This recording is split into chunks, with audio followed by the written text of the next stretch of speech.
Bonjour Mathia et bonjour à tout le monde. Bonjour Gilles, bonjour à tout le monde. On va lancer, on est 9h30, on cherche de garder l'heure, hein, d'être pile. Bienvenue dans cette première matinale sur les matinales qui coulent de source. Des matinales qui sont basées sur des petites vidéos qu'on a réalisées avec l'agence Dolo, la Société de Canal de Provence et le Rotary Club de Toulon.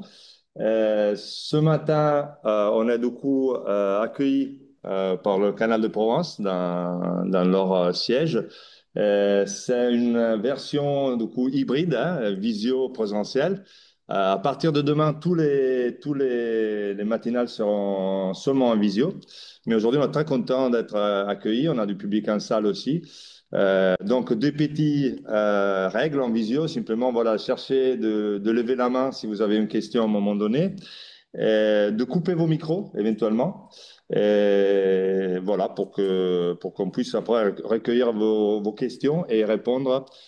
Sachant qu'en salle, on a quand même pas mal de personnes justement du Canal de Provence. En visio, on aura le PNR, Parc naturel régional du Verdon, et les personnes qui ont été interviewées qu'on verra dans la vidéo. Donc, Julien, je te laisse dire deux mots sur le pourquoi, voilà, Canal de Provence. Bien déjà, ravi de vous accueillir, d'accueillir cette matinale sur la thématique de l'agriculture de conservation. Donc, quelques mots de contexte très rapides avant de lancer la vidéo. La Société du Canal de Provence a naturellement apporté son soutien en fait à l'initiative portée par France Nature Environnement sur justement la web-série qui coule de source, puisque justement ça fait complètement écho, on va dire, aux activités de la Société du Canal de Provence, que ce soit à travers du Canal de Provence, de ses services et de l'ingénierie qu'elle apporte aux acteurs des territoires pour faire face aux défis du changement climatique. Les économies d'eau, objet, on va dire, des vidéos, sont étant l'une des composantes justement pour faire face à ces défis qui nous attendent, à combiner bien sûr avec un mix de solutions en la matière et le sujet d'aujourd'hui qui traite notamment du sujet regain sur lequel la SCP est investie avec, comme on l'a dit, le PNRV et les chambres d'agriculture. Donc, c'est un sujet sur lequel on pourra débattre. Et d'ailleurs, il y a dans la salle Anna Morisset et Nicolas Routy qui ont très fortement participé à ce projet et qui continuent d'ailleurs, donc qui pourront répondre à vos questions par la suite. Parfait.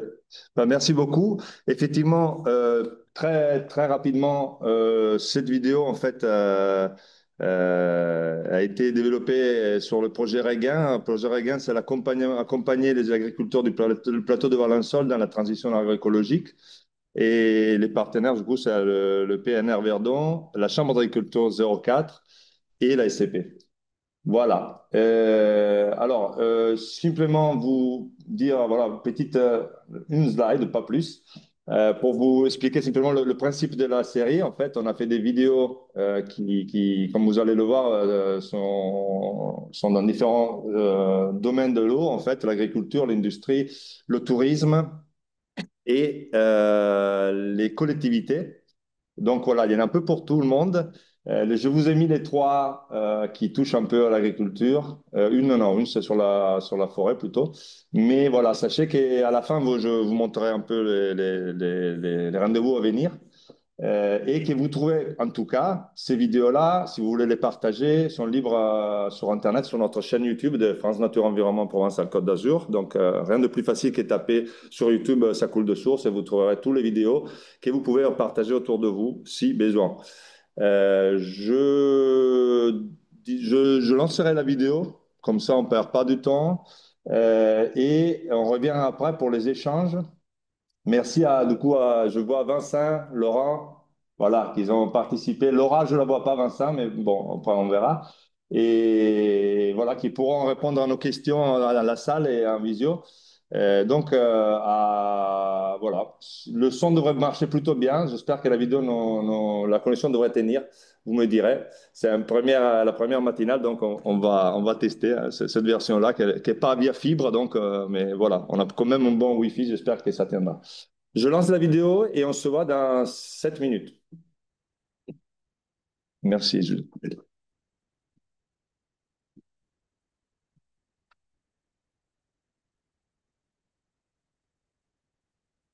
Sur le plateau de Valençol, au cœur du parc naturel régional du Verdon, la culture du lavandin traverse une importante crise sanitaire. Pour lutter contre le dépérissement des plants et la perte de fertilité des sols, un groupement d'agriculteurs décide de s'inspirer des principes d'une agriculture de conservation. Ce changement dans leur pratique conduit à des résultats très positifs sur le recul de la maladie, mais également dans l'adaptation de leur culture au changement climatique.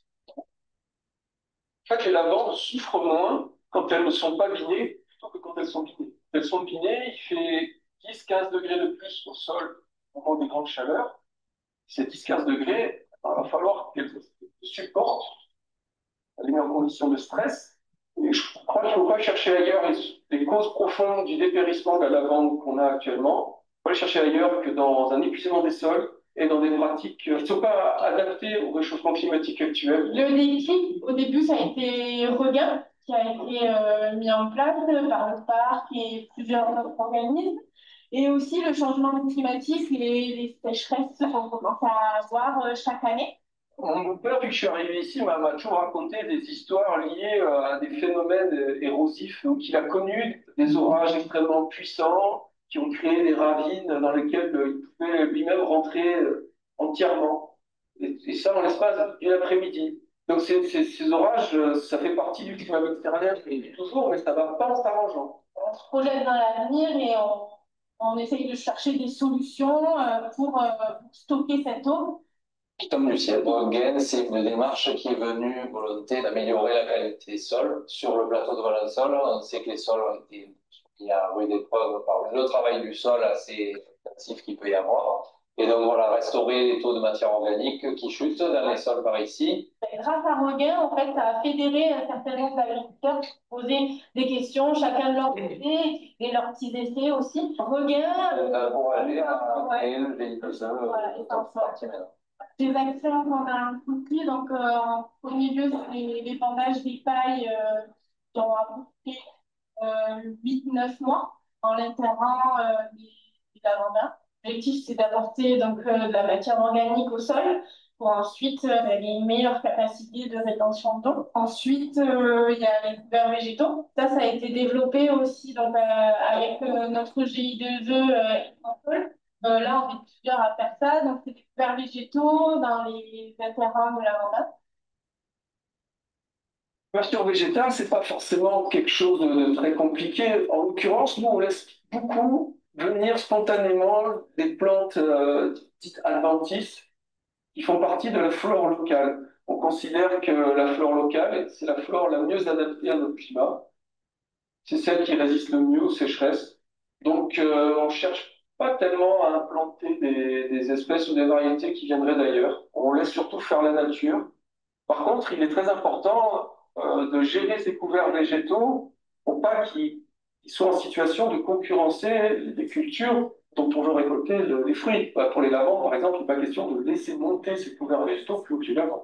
Les difficultés rencontrées par rapport au couvert, c'était en fait que le couvert n'impacte pas sur les rendements d'huile essentielle. Ben voilà, c'est notre gagne-pain. Voilà, on y va petit à petit et c'est plus une appréhension ou une crainte qu'une difficulté. Parce qu'on voit que c'est possible, on est arrivé à le mettre en place, d'autres le mettre en place aussi. Une des utilités, bon, on va limiter l'érosion, parce que justement le sol est couvert. Quand il y a des grosses chaleurs, on va protéger tout simplement notre sol du rayonnement du soleil. Vers la Température du sol est plus basse. On s'aperçoit aussi qu'il y a une bien meilleure infiltration de l'eau lors des grosses pluies. On ne voit plus ces grosses flaques dans les raies de lavandin, donc on voit très bien que les racines découvertes créent des sortes de galeries dans le sol et donc les grosses pluies s'infiltrent beaucoup mieux. Et donc nous n'avons pas l'irrigation. C'est encore plus un enjeu pour nous de trouver voilà, des solutions à garder une fraîcheur dans le sol, l'humus soit présent pour obtenir cette eau. L'agriculture de conservation des sols protège les sols. Le fait d'avoir des couverts permanents a des bénéfices multifactoriels pour la biodiversité, ça paraît assez évident, mais aussi pour la conservation de l'eau. Ça, c'est moins évident. Souvent, on voit les couverts végétaux, notamment lorsqu'ils sont placés en interculture, comme une concurrence potentielle à la culture elle-même. Or, dans le climat méditerranéen, l'expérience prouve que c'est le contraire qui se passe. Les couverts végétaux empêchent les phénomènes de ravinement. et permettent de créer un sol qui fait un peu son rôle d'éponge finalement. Et donc permet de tamponner ces variations climatiques extrêmes qu'on a de plus en plus. Et je le vois encore aujourd'hui, la différence qu'il y a entre notre ferme et celle qu'il y a autour.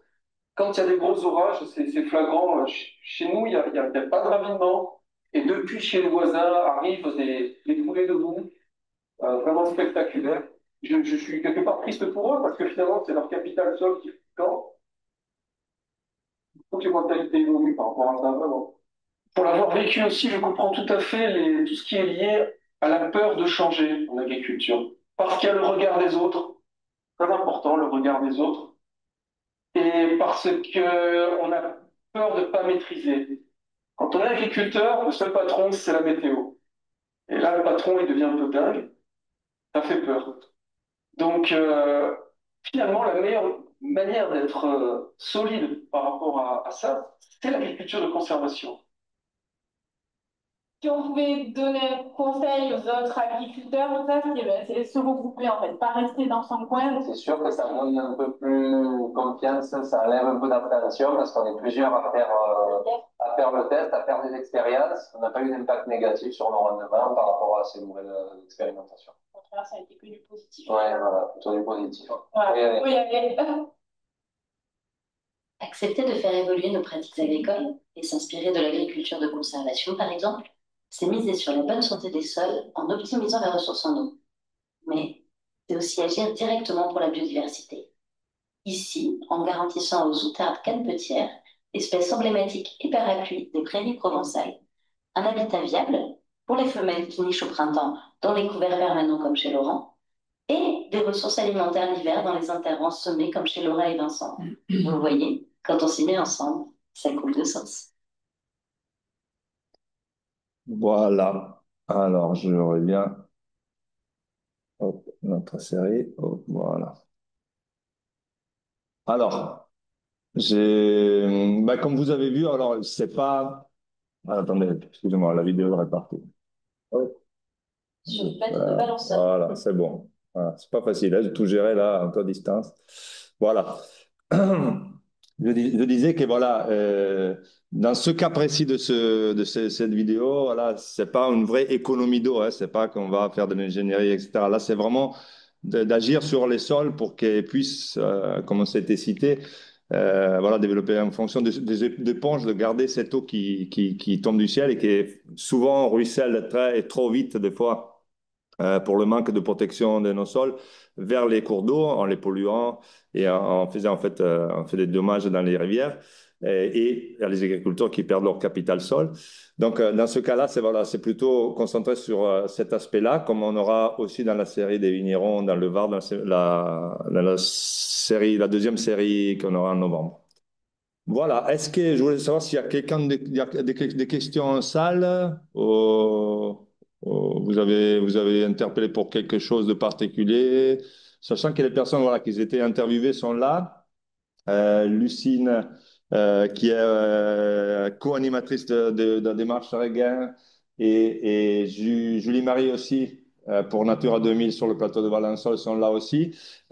Pourquoi il y avait l'outarde à la fin? C'est parce qu'on a fait toujours ces vidéos, je ne l'ai pas expliqué pour pas prendre trop de temps, mais en fait, on a cherché d'associer tout le temps en fait, une espèce qui peut bénéficier de ces pratiques, hein, que ce soit des économies d'eau du coup, dans les cours d'eau, dans les milieux aquatiques, ou que ce soit des espèces qui vivent sur ces milieux, qui profitent aussi de l'agriculture. Hein. Des fois, voilà, il y a beaucoup d'espèces qui vivent et utilisent pour chasser, pour se reproduire, des fois, les milieux agricoles. Donc voilà.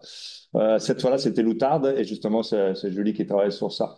Donc, je sais que, par exemple, Laurent a certaines de ses parcelles qui sont vraiment dédiées à des aides de la PAC qui lui permet par exemple, de ne pas... bon, tu peux en parler toi, Laurent, peut-être, hein, je ne sais pas, c'est plus approprié peut-être, mais sur les SCEA, comment ça s'appelle, les solutions, solutions climatiques, environnementales, hein? MAOC, excuse-moi, oui. MEC. Oui, oui, excusez-moi, MAOC. Tu peux faire le spelling? Ouais, bonjour. Oui, on a une quinzaine d'hectares en mesure agro-environnementale sur la ferme. Et la mesure consiste finalement à ne pas à implanter un couvert favorable à l'outarde, qui est une espèce qui vit en plaine. Un couvert surtout favorable à la nidification pour les femelles. Donc on a quand même un large panel de possibilités, que ce soit des légumineuses ou une prairie. En gros, il faut une prairie, quoi. Puis cette prairie, euh, l'obligation principale qu'on a, c'est de la maintenir 5 ans en place, le temps que les outardes s'habituent, quoi, pour qu'elles puissent venir y pondre. Et puis on ne doit pas y toucher en période de reproduction. On ne doit pas rentrer dans la parcelle en période de reproduction, c'est-à-dire en mai, juin, juillet, quoi. Voilà. Et on a une compensation financière, puisqu'en fait, mai, juin, juillet, c'est la période où d'habitude on peut récolter. Alors si on a par exemple semé de la luzerne, ben, on ne peut pas faire de coupe de fauche ou de moisson, donc on perd la récolte. Euh, et donc on a une compensation financière qui nous permet de nous y retrouver financièrement. Voilà, ça fait depuis 2008 moi que je fais des mesures, des MAE, mesures environnementales pour les outardes. Et même déjà avant que les MAE existent, je mettais déjà des prairies en place, parce que j'ai la chance d'en avoir sur la ferme depuis toujours. Voilà. Ok, Et ok. comme c'est dit dans la vidéo, effectivement, les outardes ne vivent pas en permanence sur ces MAE, et le fait d'avoir des couverts enherbés sur les parcelles de lavande qui jouxtent ces MAE, euh, ça permet d'avoir des ressources alimentaires en hiver. Et puis les lavandins, par exemple, bah, ça permet à beaucoup d'espèces animales de se cacher entre les plants de lavande. Et si en plus il y a à manger entre, c'est parfait, quoi. C'est vraiment des sites très importants. Ouais, c'est plus pour l'alimentation, du coup. Mm. C'est ce qui a été cité, oui. Ok. Et est-ce que vous avez des nouvelles, même je parle à toi, Vincent aussi, hein, voilà, après cette vidéo, est-ce qu'il y a des nouvelles je ne sais pas, est-ce que tout reste comme... Voilà, on n'a pas eu depuis des grandes sécheresses, même si juin, je pense, était dur cette année. Comment ça va vos démarches? Vincent, tu veux dire un mot un peu sur vos démarches actuelles? Si ça tient Ouais, ben, toujours, si Laura est toujours contente. ouais, ben, bonjour à tous déjà. Tu m'entends? Oui, oui, parfait. Ouais, bon, ok. Bon. Oui, oui, oui, ben écoute, oui, Laura, Laura est toujours contente, comme tu dis, oui, la démarche, elle tient toujours, hein, on est un peu, même, on va dire qu'on est conforté dans les pratiques, parce que au travers du GI2E, il y a eu un suivi,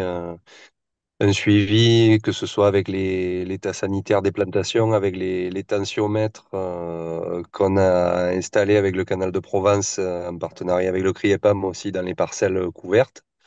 On a fait différents essais là par rapport aux dates de destruction et oui, ça continue. On n'a pas de frein particulier qui nous bloquerait dans la démarche, hormis la seule chose qu'on a constatée justement, c'est que, bon, comme on disait, on ne veut pas impacter le rendement avec ces couverts végétaux, donc on a remarqué qu'une destruction, chez nous du moins, ou chez les membres du GI2E, on a remarqué qu'une destruction des couverts végétaux dans les lavandins assez plutôt précoce, on va dire au mois de février, n'impacte pas le rendement, voire augmente un petit peu le rendement. Donc voilà, après, pour faire un retour plus général, enfin, nous, on s'est rendu compte entre une parcelle en sol nu, une parcelle couverte, ben oui, on a beaucoup plus d'humidité, on a plus d'humidité dans les champs. Alors, on va pas faire des économies d'eau, de toute façon, on n'irrigue pas, mais on s'est vraiment rendu compte, voilà, passer avec un tracteur dans un champ pas couvert, ben, on ressort les pneus secs, on passe d'un tracteur on passe dans un champ Ah couvert, bon. on ressort les pneus pleins de boue, quoi. Donc, on a quand même, ça, on l'a constaté. Et après, au-delà de l'eau, on a constaté avec beaucoup d'analyses de sol aussi que les parcelles couvertes depuis un petit moment, ont une bien meilleure CEC. La CEC, c'est la capacité, on va dire, que le sol a à nourrir les plantes Oui, la et donc capacité d'échange cationique, oui. Ça veut capacité dire que... d'échange cationique. J'avais perdu Voilà. le mot. Non, non, t'inquiète, J'attendais que t'inquiète. tu Non, me non. le... Ah non, c'est la Voilà, on a capacité, une... effectivement, qui ont les minéraux et tout de bouger, en fait, dans la matrice sol. Ouais, ouais. Et voilà, et c'est vraiment, on s'est retrouvé avec une quinzaine d'analyses de sol sous le nez. Où c'était vraiment, enfin pour nous encore une fois, hein, je pense que c'est spécifique peut-être pour chaque exploitation, mais nous on s'est retrouvé, enfin on a de suite vu où les parcelles couvertes et les parcelles non couvertes, quoi. La CEC, elle est vraiment bien meilleure dans ces parcelles-là. Dans les parcelles qui sont couvertes, je pense qu'il faut minimum 2 ou 3 ans pour voir la différence. Mais voilà, nous sur des parcelles couvertes depuis 4 ans, on a vu une sacrée différence, quoi. Voilà. Ouais, du coup, c'est très bien. Je suis content pour Laura qui a gagné, hein, le pari, attention. Et Laurent, toi, par contre, alors parce que détruire, ça veut dire, toi, Vincent, tu les plies avec, vous avez vu dans la vidéo cet outil qui passe, en fait, tu les plies ou tu les coupes? Ça, c'est l'outil de Laurent qu'on a vu dans la Oui. vidéo. Nous, on a un broyeur interrang. En fait, on broie tout simplement le couvert. On le laisse, enfin, je sais pas, à 10 centimètres du sol à peu près. Et ensuite, vraiment la destruction à proprement parler du couvert, c'est une destruction mécanique qui consiste à un griffonnage de l'interrang pour laisser, on va dire, le champ libre au lavandin et pour enlever la concurrence que le couvert pourrait faire à la reprise de végétation au printemps. Et tous les restes de broyage restent dans le sol, justement, Tout reste dans pour le sol. nourrir. Parfait. Oui, oui, oui. Bah, après, on s'en est rendu compte, hein, enfin, on le sait, enfin, c'est bête de dire ça, mais c'est la vérité, hein, c'est notre outil principal de travail, c'est le sol. Et donc, voilà, il faut le soigner. Et tous les résidus qu'on peut réintégrer au sol, on les réintègre. On réintègre 100% des pailles distillées aussi sous forme de compost, un compost entre 8 et 12 mois. On n'est pas dans l'interrang, généralement avant de semer les couverts végétaux. Et voilà quoi. Donc enfin pour nous c'est quelque chose quand même qui est super important, hein. Ce que je disais, qu'on a vu sur la vidéo, on a constaté une meilleure infiltration de l'eau, on a plus de ruissellement, on perd pas notre terre, on va dire dans des champs en pente. On a la chance d'avoir des champs pas très pentus, mais les champs pentus, en tout cas, on l'a touché du doigt aussi quoi. Après des grosses pluies, le champ couvert, la terre elle est toujours là quoi. Et Vincent, c'est cool parce que après, si vous avez des questions, vous levez la main, hein, même en visio. Mais moi, sinon, je continue le dialogue parce que ce week-end, j'étais justement à une foire et il y avait un producteur de lavande bio du plateau. Et du coup, je me suis. Voilà, déjà, j'ai acheté du très bon miel, hein, il faut le dire. Et en même temps, voilà, je demandais, mais vous utilisez le couvert en tarang et tout. Bah, il n'avait pas l'air d'être trop sur le tracteur, lui, hein. Mais il me disait, bah, on a essayé un peu, mais on dépense plus de carburant. Voilà. En fait, moi, j'ai dit, mais si vous binez pas, en fait, vous consommez moins parce que c'est quand justement ça fait plus d'efforts qu'on consomme plus. Qu'est-ce que tu pourrais répondre? Est-ce qu'il y avait du sens cette réponse? Je me suis un peu questionné qu'un agriculteur bio on ne faisait pas ne pratiquait pas ça. Combien vous êtes sur le plateau aujourd'hui à le faire, en fait? Genre, il y a un pourcentage, Laurence, vous savez. Je pense que sur le plateau, là, pour la part des personnes qui couvrent leur parcelle, que ce soit un herbement spontané ou un herbement comme nous on fait en semis fin août, début septembre de couverts végétaux, on doit être, je sais pas si on y 10%, je pense pas qu'on soit plus de 10% des lavandiculteurs à faire ça, hein. Nous, on Voilà. est dans les membres du GI2E. On est 6 ou 7 exploitations à le faire. Après, il y a d'autres personnes dans la Drôme pour qui c'est déjà, qui le font depuis longtemps, mais là, je les connais pas, donc je sais que ça se fait, mais je pourrais pas donner de chiffres. Après, Et, et- oui, c'est une économie certaine de carburant, mais au-delà de l'économie de carburant, un binage, je vais pas dire que le gasoil est pas cher et qu'on peut le gaspiller, mais un binage, c'est 5 euros, c'est à peu près 5 euros de l'hectare.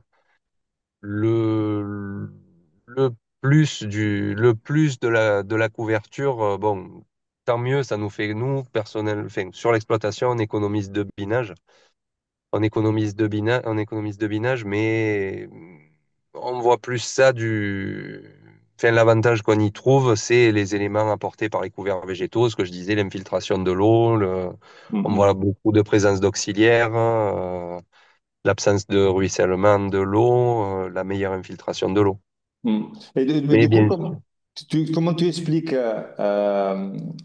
peut-être on peut la réponse, mais est-ce que Laurent, quand il disait la crainte plus grande c'est pour les personnes, le secret, c'est un peu de se mettre ensemble. Est-ce que vous voyez ça quand vous parlez des autres agriculteurs qui n'ont pas, qui n'utilisent pas ces pratiques et tout? Qu'est-ce que c'est ton retour? C'est ce que dit Laurent, c'est justement, parce qu'ils restent un peu isolés, parce qu'ils oui, ils font un peu dans leur monde, ils sont là, ils ne veulent pas être derrière, je sais pas, dis-moi, ou dites-moi, voilà. Après, Laurent, on pourra. oui, c'est vrai, c'est vrai. C'est sûr que, oui, nous, en ayant fait le GI2E, ben, Laurent, il s'est lancé tout seul et ça marche. Et nous, en ayant fait le GI2E, ben, c'est vrai que ça sécurise un petit peu plus parce qu'au lieu de faire chacun fasse ses essais, chacun de son côté, nous, on a fait les essais, plusieurs essais différents. On a les analyses en retour et ça nous permet de voir qu'il n'y a pas forcément de risque à se lancer là-dedans. Après, c'est sûr que quand on est seul pour se lancer dedans, ben, euh, ça peut ne pas trop donner envie. Euh, Certains préfèrent rester à faire les choses comme elles se faisaient avant et voilà, avoir les lavandins bien propres et où il y a que du lavandin dans le champ et ouais, ça peut faire un petit peu peur. Ça peut faire un petit peu peur. Après, ben voilà, il faut essayer, peut-être pas sur des grosses surfaces pour ceux qui ont vraiment peur de le faire, mais il faut essayer et faire des comptages, des analyses à la fin, faire le bilan, quoi, pour voir ce qu'on y a perdu, ce qu'on y a gagné. Et honnêtement, nous, chez nous, encore une fois, on a vu des baisses de rendement pour des couverts qu'on a gardés. On avait essayé, on avait gardé le couvert jusqu'au mois de mai. Donc là, oui, on a vu une baisse de rendement. Ça peut faire peur, mais voilà, en gardant les couverts un petit peu moins longtemps. Pour moi, en tout cas, à mon avis, après 5 ou 6 ans, 5 ans d'expérience, si on gère les choses comme il faut, c'est pas forcément plus de travail en termes de temps passé dans le champ. Et bon, après, il faut du matériel adapté. Ça, c'est un peu Ouais. plus, c'est peut-être ce qui peut bloquer un peu certaines personnes aussi. Ok. Et Lucine avait à dire quelque chose, vu que voilà, tu y travailles, comment tu expliques, tu voulais dire un mot sur ça, un peu, comment tu expliques que 10% seulement se lance, c'est un peu ça, ou il y a quelque chose à ajouter? Ouais, moi c'était plus sur les parties d'avant. Enfin, déjà, oui, là-dessus, sur le fait qu'il y ait peu d'agriculteurs qui le fassent, ben, je pense qu'il y a toujours le temps aussi d'observer, de voir enfin, comment les voisins s'en sortent, etc. Euh, c'est des pratiques qui, pour le coup, existent depuis quand même quelques années. Laurent, ça fait un moment qu'il le fait, mais à l'échelle des exploitations du plateau, en fait, enfin, souvent on va dire les innovations comme ça ou les pratiques agroécologiques, il faut quand même du temps pour qu'elles se mettent en place. Donc là, on espère que ça va venir. Et ce que je voulais ajouter tout à l'heure, c'était pour appuyer sur ce que disent Laurent et Vincent sur les bénéfices sur le sol, c'est que on sait que les effets sur la matière organique des sols, généralement, ils sont quand même à long terme. Et donc l'an dernier, avec Regain, on a analysé plein de parcelles de ce qu'on appelle le réseau sol, donc chez des agriculteurs du plateau de Valencelles qui sont impliqués avec nous au parc. Et donc sur deux parcelles qui avaient reçu des couverts végétaux uniquement hivernaux, donc c'est plutôt les pratiques de Vincent, donc c'est seulement la moitié de l'année, on peut se dire que déjà, enfin, il y a moins de, comment dire, euh, moins de couverts sur l'année, mais donc en comparant une partie avec sol nu de la même parcelle et une partie où il y a eu des couverts, sur une des parcelles c'était 3 années de couverts et sur l'autre c'était 6 années de couverts, et ben on voyait déjà une différence en faveur des parties avec les couverts sur la matière organique totale liée, enfin sur en gros les indicateurs de qualité des sols. Du coup, Il y avait un c'était pour microphone plus aussi soigner dessus, le. je crois. Qu'est-ce qu'il y a, Vincent? On avait la microfaune aussi qui était beaucoup Ouais, plus importante sur les parcelles couvertes. tout à fait. La biomasse microbienne. Et donc Ouais. voilà, c'est des résultats qui sont encourageants et on se dit aussi que avec certains instituts techniques qui se penchent un peu sur la question, ce qui n'était pas le cas il y a quelques années pour le coup, et ben on espère que ça permettra aussi de diffuser ces informations-là et d'inciter euh, les agriculteurs à s'y mettre. Voilà. Ok. Mais oui, la faune du sol qui est capitale en fait pour qu'il y ait des sols vivants, hein, comme le projet qu'on a à FNE de mon collègue Paul Naglic. Et on a une question en salle. Alors, je vais faire un truc voilà, de régie. Bonjour. Comme ça, tout le monde le voit. Sinon, voilà, on ne voit pas. Alors, attendez. Hein, hop.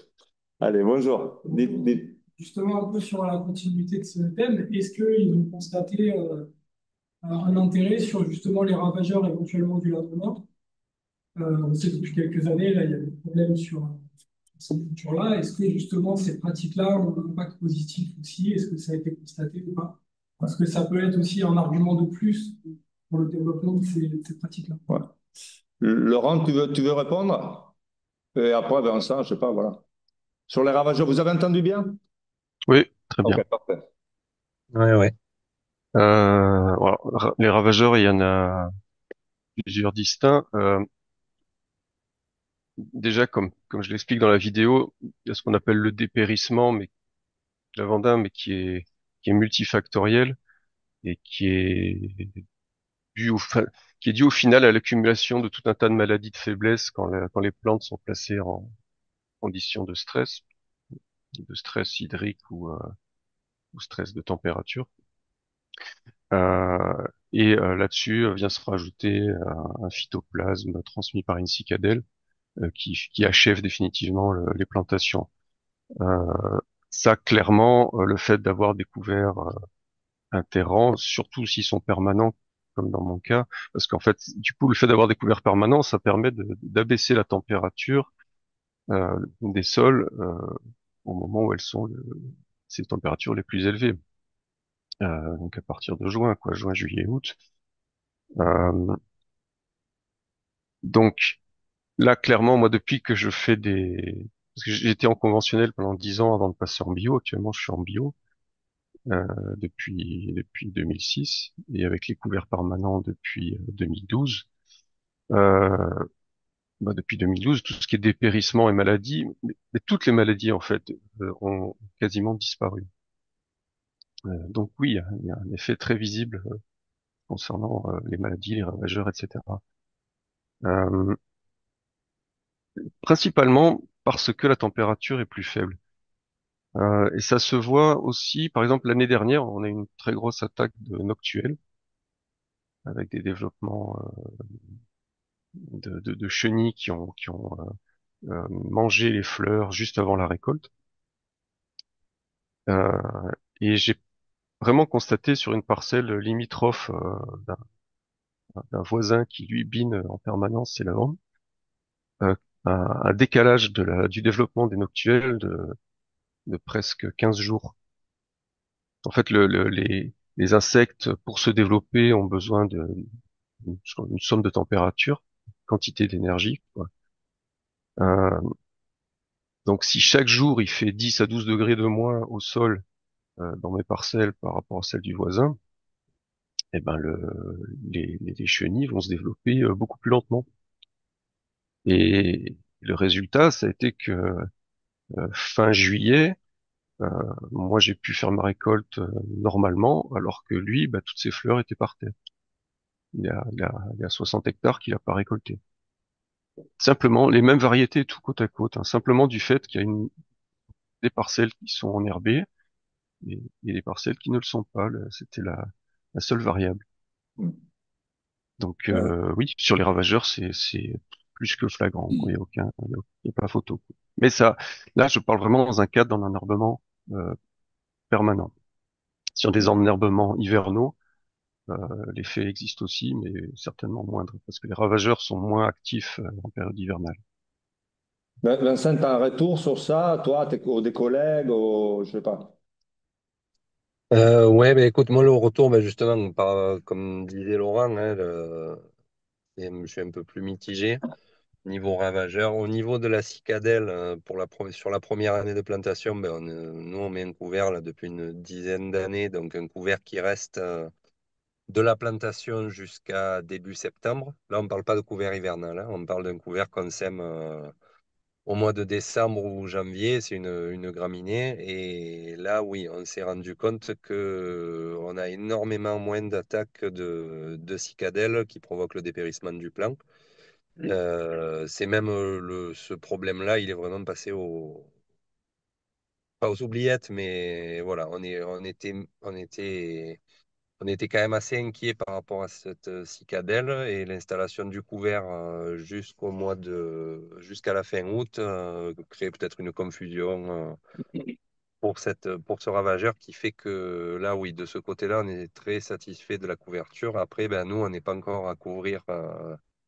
Comme je disais, on détruit les couverts au mois de février-mars, donc sur des lavandins en production.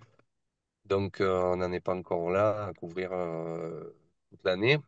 Et on pensait par rapport aux ravageurs à la cécidomie qui vient piquer les plantes, on va dire de février jusqu'à avril. On pensait on a fait des comptages avec des couverts installés un petit peu plus longtemps que d'habitude et on n'a pas encore vu, nous, de différence significative pour la cécidomie. Et après, c'est vrai que pour les noctuels, donc les chenilles qui viennent manger les fleurs là, à partir de fin juin, on s'est rendu compte l'année où on a eu une grosse attaque, les parcelles les plus attaquées, c'était les parcelles les plus propres. Quand je dis propre, je veux dire absence d'adventice dans les interrangs. Donc c'est vrai que oui, de ce côté-là, il y a quelque chose, pour nous, il y a quelque chose à creuser, quoi. Super. Ça va, oui? Ça va vous ok. Il y a des autres questions à la salle ou... Oui? Ok. Alors, normalement, attendez, hein, je fais la petite régie. Normalement, voilà, on se donne une demi-heure pour ces matinales. Aujourd'hui, c'est un peu exceptionnel. On garde un peu plus de temps parce que justement, on est en présentiel, donc c'est un peu plus facile. À partir de demain, on cherchera de rester vraiment sur la demi-heure. En tout cas, Lucine, Julie Marie, tu veux dire quelque chose sur Natura 2000? En fait, quel est l'intérêt? En fait, on sait bien le plateau de Valençol qui a été très boisé avant.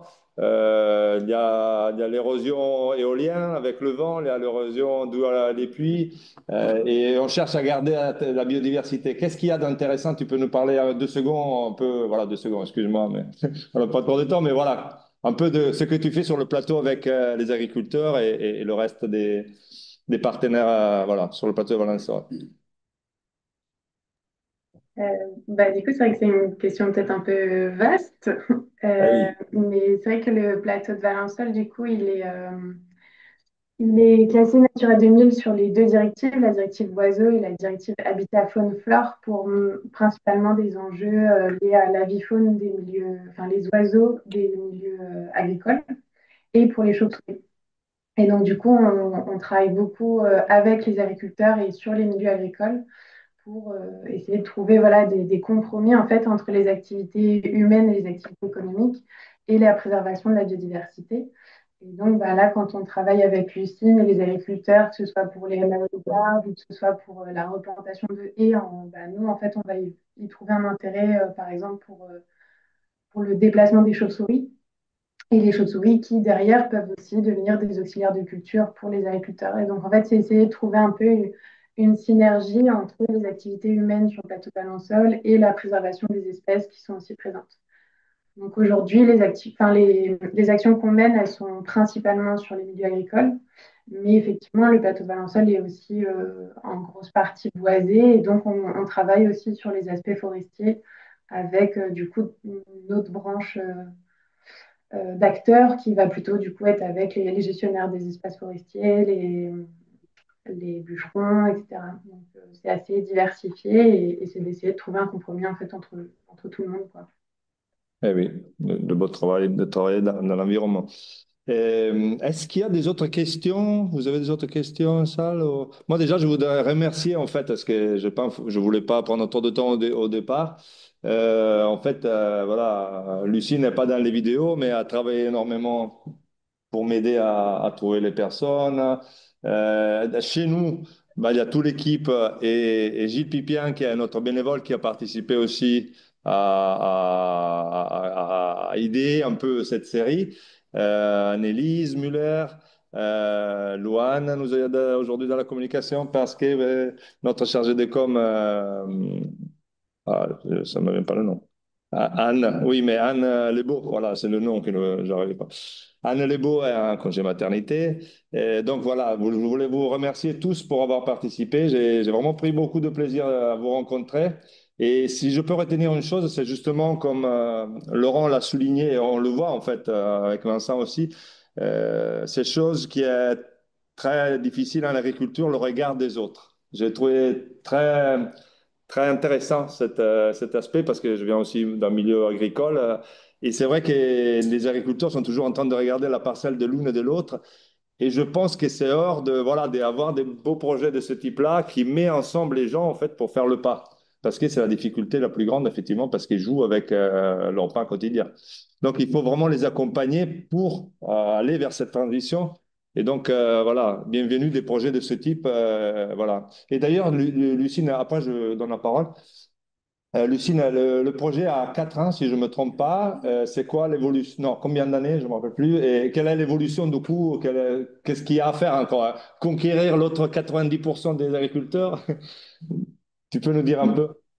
Alors le projet, enfin le programme Regain, donc qui a cette vocation à accompagner les pratiques agroécologiques sur le plateau de Valensole, il a plutôt une dizaine d'années maintenant. Alors forcément, c'est pas toujours les mêmes actions qui sont menées. Il y a quand même une grosse thématique sol que nous on mène au parc depuis 2017 surtout, mais même un petit peu avant en fait, avec des profils de sol, avec des campagnes d'analyse de la qualité des sols. Et on essaye de faire le lien entre les pratiques agricoles et notamment celles des couverts, etc., et des apports de matière organique et la qualité des sols. Après, le GI2O Essentiel, pour le coup, est un peu plus récent, il date de 2020. Et lui, comment dire, il creuse le sujet plus particulièrement des couverts végétaux hivernaux et des apports de matière organique, type paille de lavandin compostée. Et là, pour la suite, bah, le but, c'est de continuer à accompagner. Alors, c'est pas toujours avec les mêmes actions. Là, on a fait 4 campagnes d'analyse de sol, par exemple, sur les mêmes parcelles. Là, on se pose la question de continuer ce travail sur le sol, mais peut-être sur d'autres parcelles. On travaille à la diversification aussi des cultures et se questionner sur qu'est-ce qui, économiquement et pour la biodiversité, est intéressant enfin, donc économiquement pour les agriculteurs, hein, évidemment et en même temps, quelles pratiques sont favorables pour le changement climatique. Et du coup, dans les années à venir, on va continuer à travailler avec les agriculteurs. Le but aussi, c'est que enfin, nous, on n'a pas d'idées toutes faites à mettre en place. On essaye ben, de marcher avec les agriculteurs qui testent des choses. Donc, Donc, voilà. donc, vous avez encore du travail pour plus que C'est 10 ans ça. encore. Voilà. Et il y Et avait une du question à ça. coup, Ah non, excusez-moi, termine, non, mais termine. je dois vous quitter. Du coup, Oui, oui, oui, je te oui, remercie, effectivement. Mathia. Ben, Et, merci beaucoup à vous d'être venu. Et on prend une question du coup. À bientôt alors, Julie ouais, et Lucine, et à bientôt alors. merci, bonne journée. Au revoir, merci. Oui, Patricia. Donc, il y a 25 ans, la problématique était identique sur les coteaux d'Aix, sur les couverts en intervent pour la vigne. Ça, c'était il y a 25 ans, pas il y a 10 ans. Et maintenant, on a, à travers le plan éco-phyto, sur tous les coteaux d'Aix, on a 75% des agriculteurs qui font des intervents à couvert permanent ou un vent sur deux. Et quelque chose, c'était pour rebondir sur ce que tu disais, Mathia. Le premier problème, il y a 15 ans, c'était le regard de l'agriculteur d'un côté qui avait sa parcelle, entre guillemets, propre, et sur laquelle on n'osait pas avoir soit une parcelle enherbée. Quels que soient les éléments reliés aux aspects pédologiques du sol, vous pouvez voir en amélioration, globalement, il y avait un frein psychologique énorme.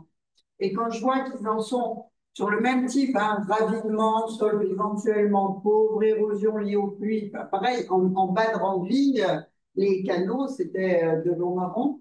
Quand on voit le retard qu'il y a là dans la perception qui fait qu'il n'y a encore que 10%, alors que là, on arrive à faire sur un nombre d'hectares énorme, hein, parce que toute la bande Cotonex en entier, des deux côtés de la Sainte-Victoire, où on est quasiment à trois quarts des agriculteurs qui font de l'enherbement et qui s'assument maintenant parfaitement. Voilà. Comme quoi, on a déjà les solutions, mais il faut avoir effectivement cette petite coup de pouce deux fois pour faire le pas. Ouais. Voilà. Ça s'est fait dans le cadre d'Ecofito, comme là, ça s'est fait à travers le GI2E pour s'avancer dans la pratique. Parfait. Bah, c'est un bon. Oui, oui, Laurent, tu veux dire un truc? Oui. C'est qui? Ah, c'est C'est Vincent. Vincent. C'est Vincent. Juste pour rebondir là sur la remarque de Madame, c'est vrai que nous, avec le GI2E, on s'est pas mal inspiré des travaux qui ont été faits en viticulture. Et ce qu'il faut pas oublier, c'est qu'un lavandin n'a pas les racines pour l'aspect frame psychologique des agriculteurs. Un lavandin n'a pas les racines d'un cep de vigne. Vous voyez, et il va pas chercher l'eau et les éléments. Je pense, c'est mon avis, mais je pense pas trop me tromper. Le lavandin va pas chercher les éléments et l'eau aussi profonds que ce que peut aller chercher la vigne. Et on a plus de risques pour moi de concurrence entre un couvert et un lavandin qu'entre un couvert et une vigne, quoi. Et il y a beaucoup, je pense aussi bon, nous on démarre plus tard, hein, mais c'est vrai, mais l'interprofession a énormément plus travaillé dans la vigne pour ce qui est des couverts végétaux. On voit beaucoup plus d'articles, de bibliographie sur la vigne là-dessus, quoi. Les sociétés se sont penchées dessus, l'interprofession s'est penchée dessus. Nous, c'est vrai qu'on en est qu'au début, quoi. Et bon, on voit quand même, moi je le vois en discutant avec les gens, ben, des gens qui ouvrent des grands yeux comme ça en disant oh là là, ta parcelle est couverte, ça paraît sale et tout. C'est des gens maintenant qui commencent petit à petit à changer leur discours quand même. Oui, c'est très bien. Ouais. Et vous le faites tous les jours avec l'exemple, c'est bien. Il n'y a rien de mieux avec la pratique. Laurent, tu avais un truc à dire non, sur ce sujet-là? Oui, mais c'est vrai que on s'est inspiré il y a 13 ans de ce que se faisaient les vignerons, hein. On a rien inventé. Il y a quand même énormément de similitudes entre la culture du lavandin et les cultures enfin, les viticultures. Donc après, pour ce qui est de la concurrence estivale, c'est encore un sujet de peur. Euh, et bon, l'expérience qu'on a vécue, parce que je suis pas le seul à faire des couverts permanents, prouve que c'est pas tant concurrentiel que ça finalement. Quand vraiment il commence à faire très chaud et très sec, les couverts, bon, faut quand même les rouler, il faut pas les laisser se développer de manière anarchique. Mais si on les roule avec des rouleaux Faca, on les broie éventuellement, encore que le rouleau Faca est plus efficace pour ça que les broyeurs. Bah les couverts, en été, comment dire, les stomates sur les feuilles se ferment, il y a pas de végétation. La végétation se calme, elle aussi, et à ce moment-là, on a un effet de mulch qui est positif. C'est-à-dire qu'en fait, on a une végétation qui est encore vivante, mais qui survit, mais qui ne se développe plus et qui protège le sol. Et donc, c'est là où on a un gain hydrique qui est pas qui est contre-intuitif, mais qui est réel. Ça avait été mesuré au Cryopum sur les tensiomètres, mais c'était tellement perturbant que ils ont eu du mal à accepter ces résultats. Et pourtant, le fait est là, quoi. Il y a pas, euh, il y a autant, il y a plus d'avantages que d'inconvénients, finalement, à laisser enherber en été. Voilà. Je pense que c'est clair. Écoutez, Il faut oser. Ah, C'est ça le problème. voilà, il faut oser ce qu'on a dit. Et si on est accompagné, tant mieux. Voilà. Sinon, voilà, c'est un peu plus compliqué. Donc, bravo à vous qui œuvrez pour ce type de projet et continuez. Et, alors, simplement, bah, s'il n'y a pas d'autres questions, vous dire, voilà, que les prochaines matinales, du coup, c'est demain. Ça sera sur le côté plutôt collectivité avec Fayence et son plan Marshall de l'eau. On aura jeudi le ciment et la micro-crevette sur une cimenterie qui a fait des grosses économies d'eau sur Marseille. Et vendredi, sur la thématique du tourisme responsable, le camping et l'apron. Donc voilà, je vous invite, les personnes en ligne, mais même ceux qui sont dans la salle, à vous connecter pour rester une demi-heure cette fois. Ça sera une demi-heure, promis. Aujourd'hui, on fait voilà, une petite exception, c'est normal. Et la deuxième série, ça sera en novembre, 4-7. On fait passer les vacances des scolaires pour passer le 4-7 novembre, encore sur l'agroforesterie dans le Var, cette fois, justement sur la vigne. Hein, on va parler d'agroforesterie et optimisation des ressources en eau. Le 4, le 5, on revient sur les collectivités avec la ville de Montsartou et la création de publics locaux d'économie mixte. Agriculture encore le 6 avec le canal et la petite Massette, là, et la ZAD du canal de Carpentras et ce qu'ils ont fait pour mettre sous pression les réseaux, etc. On verra qu'il y a des choses positives, des choses un peu, voilà, c'est à voir un peu comment on le fait, mais c'est très intéressant. Ils ont fait des économies énormes. Et pour finir, pour terminer, le 7 sera on partira dans le 06 à Aiglan, version forêt plus résiliente, la cascade et le dinocrasse. Voilà. Donc, je vous remercie à tout le monde, hein, les intervenants, Laurent, Vincent, merci d'être été présent. Merci à tout le monde pour avoir été là. Et à demain. Je vous dis à demain à 9h30 pile. Merci et bonne journée à tout le monde. Au revoir.